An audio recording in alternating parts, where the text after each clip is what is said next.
வசூல் செய்து கொடுப்பதையே தொழிலாக வைத்துக் கொண்டிருக்கின்ற இந்த சேவையோடு தொடர வேண்டுமா என்பதை நீங்கள் தான் சிந்திக்க வேண்டும்.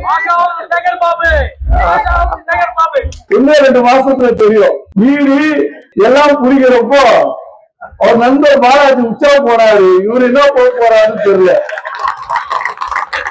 எல்லா வீரர்களுடைய கதையும் அப்ப நல்லா தெரிஞ்சிடும். எவ்வளவு மா வீரர்கள் எந்த அளவுக்கு பிரச்சனையை சந்திக்கின்ற திராணி இவர்களுக்கு இருக்கிறது என்பதை அன்றே தெரியும். நான் சொல்கின்றேன், கே நேரு மீது வழக்கு பதிவு செய்யப்பட்டு முறையாக விசாரணை தொடங்குகின்ற பொழுது கே நேரு அடையாளம் காட்டப் போகின்ற முதல் நாள் முத்துவேல் கருணாநிதி ஸ்டாலின்,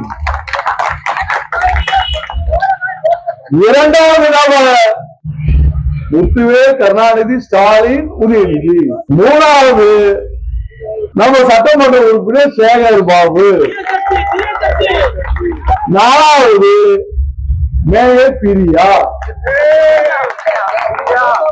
இது நடக்கும் போது எழுதி வச்சுக்கோங்க. வசூல் செய்து கொடுப்பதையே தொழிலாக வைத்துக் கொண்டிருக்கின்ற இந்த சேவையோடு தொடர வேண்டுமா என்பதை நீங்கள் தான் சிந்திக்க வேண்டும். அதாவது அது ஸ்னேக் பாபு இல்ல, நீங்களே பெருசாக்காதீங்க பாவம்.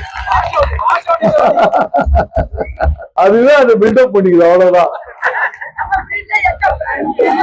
வடிவேல் மாதிரி பேஸ்மெண்ட் வீக்கு பாடி ஸ்ட்ராங்.